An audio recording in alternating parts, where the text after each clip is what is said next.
कानपुर, नागपुर, उदयपुर, जयपुर, जोधपुर, जबलपुर, रायपुर, ये सारे हमारे देश के बड़े शहरों के नाम हैं। इसमें एक चीज कॉमन है, पुर।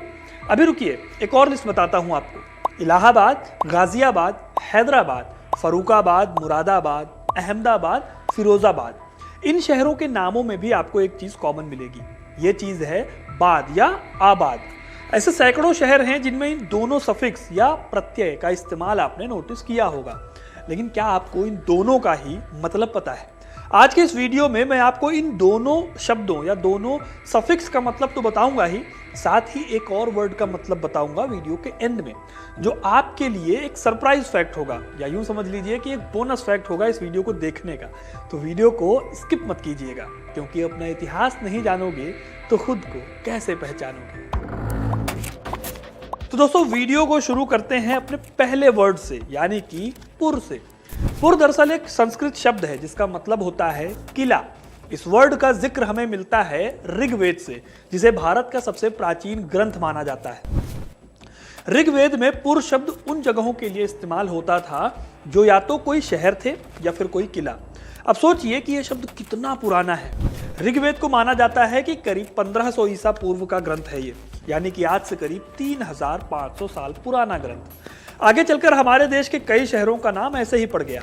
प्राचीन काल में ऐसे कई शहर थे जिनके नाम में पुर लिखा होता था। उदाहरण के लिए महाभारत काल में हस्तिनापुर, इस शहर में पुर शब्द का इस्तेमाल किया गया था। अब समय भले ही बीत गया हो, लेकिन ये परंपरा आज भी इसका पालन हो रहा है। इसी कड़ी में आगे जब हम मिडिवल इंडिया में देखते हैं, तो जब किसी राजा को कोई शहर बसाना होता था तो वो अपने नाम के आगे अक्सर पुर लगा देते थे। जैसे राजस्थान के जयपुर को राजा जय सिंह ने बसाया तो उसका नाम पड़ गया जयपुर। कानपुर का नाम भी ऐसे ही सचेंदी के राजा हिंदू सिंह ने कानपुर रखा था, क्योंकि वो खुद को भगवान कृष्ण यानी कान्हा का वंशज मानते थे। तो दोस्तों, अब आपको पता चल गया होगा कि पुर शब्द का इस्तेमाल कैसे शुरू हुआ और हमारे शहरों में कैसे आया। अगर आपके शहर के नाम में भी पुर सफिक्स आता है तो कमेंट में अपने शहर का नाम जरूर बताइएगा। अब आते हैं दोस्तों इस सवाल पर कि शहरों के नाम के पीछे आबाद क्यों लगा होता है, जैसे कि इलाहाबाद, मुरादाबाद, फरुखाबाद, हैदराबाद वगैरह वगैरह। यहां तक कि पाकिस्तान में इस्लामाबाद और बांग्लादेश में जलालाबाद भी है। तो दोस्तों, आपको बताऊं कि दरअसल इन शहरों के पीछे जो आबाद लिखा होता है वो असल में एक फारसी वर्ड है। इस वर्ड में आब का मतलब होता है पानी।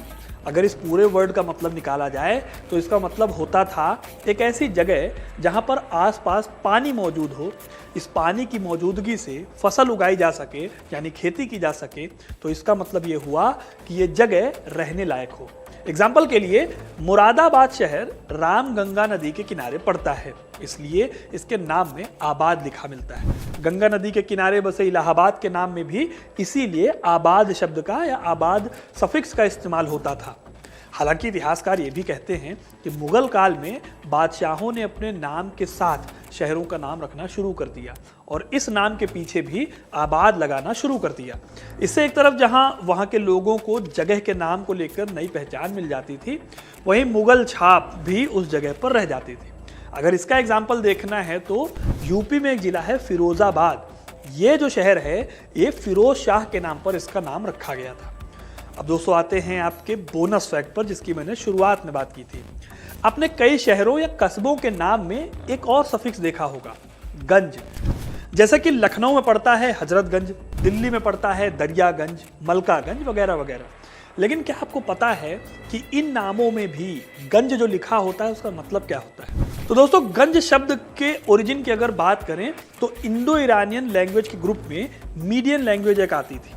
इस समय में इस शब्द को खजाना रखने वाली जगह के लिए इस्तेमाल किया जाता था। फिर जैसे जैसे टाइम बदलता गया, इस वर्ड को और भी जगहों पर यूज किया जाने लगा। वैसे दोस्तों, संस्कृत में भी गंज शब्द का जिक्र मिलता है। माना जाता है कि यह शब्द संस्कृत के गज शब्द से निकला है और फिर आगे चलकर इस वर्ड के और भी नए नए मतलब बनते चले गए। इस दौरान इस शब्द का इस्तेमाल मंडी और बाजार वाली जगहों के लिए किया जाने लगा जहां खूब भीड़ भाड़ हो और शोर शराबा हो। पुराने समय में जिन जगहों पर बाजार लगते थे उस स्थान को फिर गंज कहा जाने लगा। एग्जाम्पल के लिए दिल्ली के दरियागंज में पहले दरिया के किनारे यानी यमुना नदी के किनारे बाजार लगता था, ऐसे में इसे दरियागंज कहा जाने लगा। ठीक ऐसे ही दिल्ली में एक और बाजार है, सदर बाजार। यहाँ पर एक जगह पड़ती है दिप्टीगंज, आज भी यहाँ पर बर्तनों का बाजार लगता है। इस तरह कस्बों में गंज जुड़ा हुआ है बाजार से या फिर भीड़ भाड़ वाले इलाके से, जहाँ पर बहुत ज़्यादा शोर होता हो या फिर बहुत भीड़ भाड़ होती हो। तो दोस्तों ये था शहरों में पुर और आबाद के लगाने का मतलब, और गंज कस्बों और शहरों के नाम में क्यों लगता है ये भी मैंने आपको बताया। अब आपको ये वीडियो कैसा लगा हमें कमेंट करके जरूर बताइएगा। वीडियो को लाइक और शेयर करना ना भूलिए।